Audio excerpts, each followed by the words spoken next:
All right, as I said in the open, we lost this battle, and it sucks. The Gaetz nomination gone.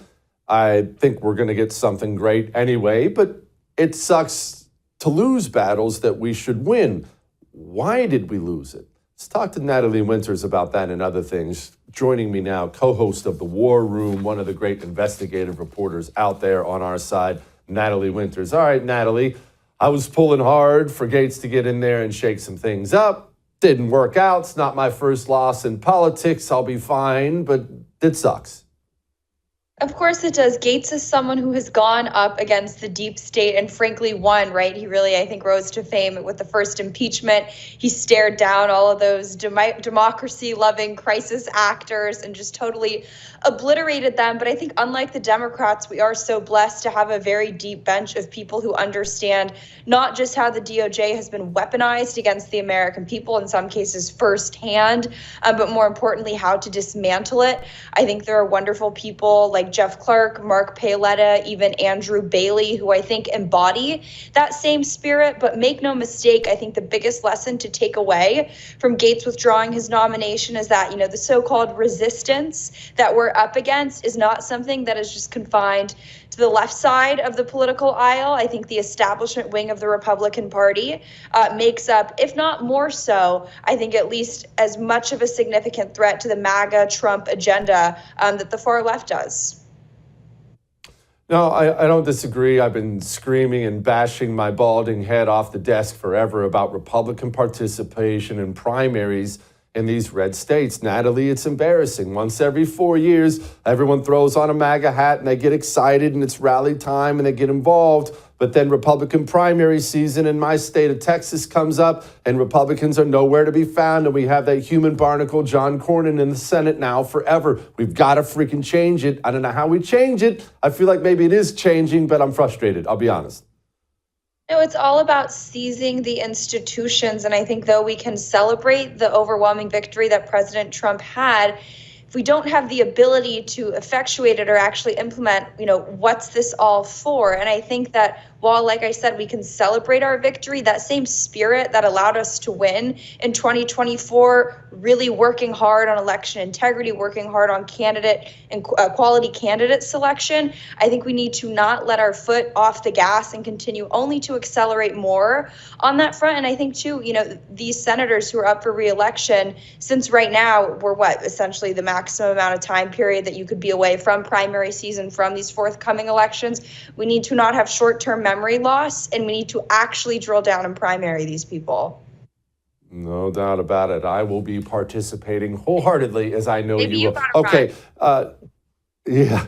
Chuck Schumer is ramming judges through as fast as he possibly can. What's going on here? Yeah, so I think it's important to sort of contextualize this effort to ram federal judges through. I think they're up to over 200. The sort of left-wing resistance this time, I think, can be compartmentalized into three distinct categories. One is the judges, that they're working overtime, you know, into the wee hours of the night, as the Washington Post says, democracy dies in darkness.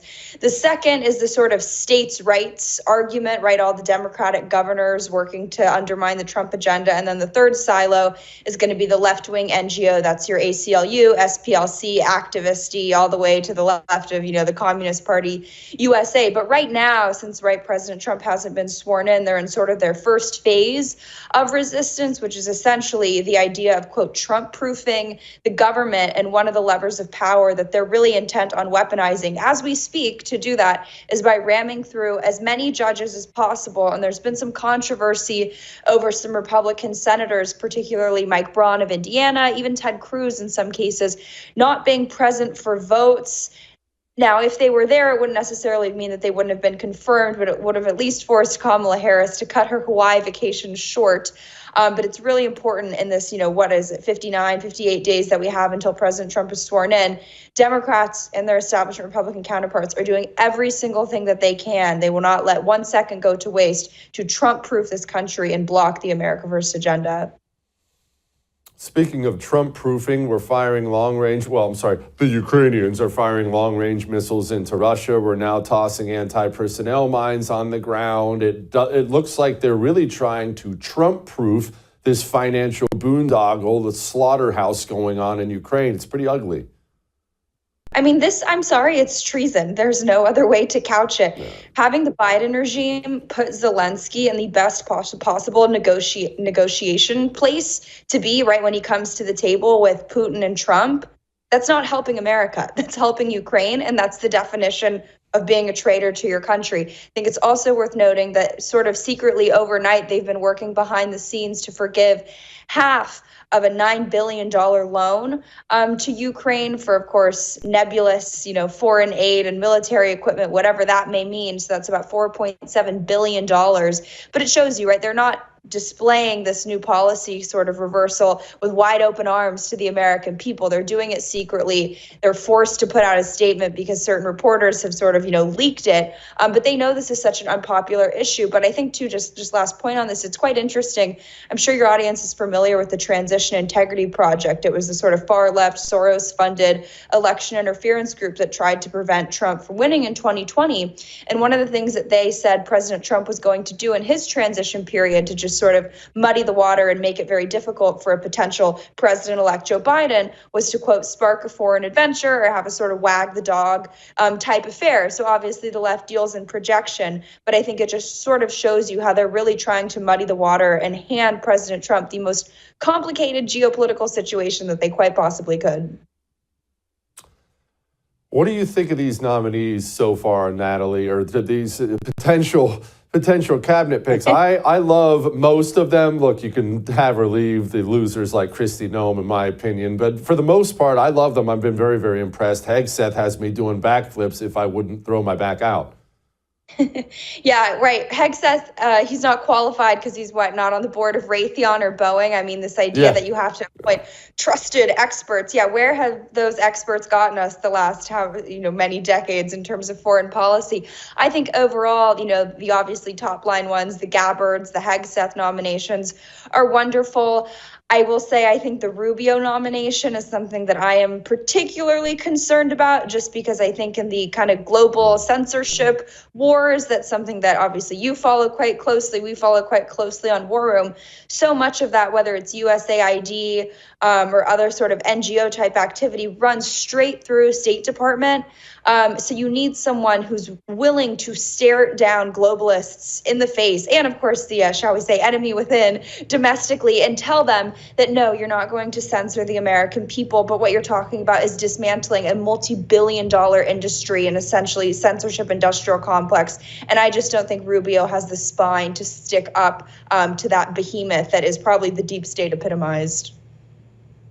Yeah, I kind of share your concerns on that one. I'm going to table those for now, but I've been vocally against that one too. What the heck are you going to do? Nobody bats 1,000. Let's talk about China and Donald Trump. This relationship has been contentious, to put it mildly. China, of course, would prefer Democrats remain in power forever because they frankly work for China now. What changes now, Natalie?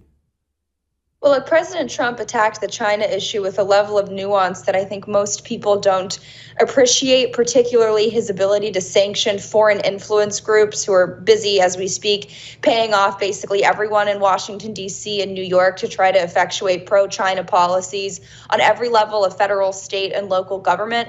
So I think that area in particular was something that the Trump administration was particularly adept on, and their National Security Council desk tasked with running China affairs was, I think, particularly ahead on that issue and over the target.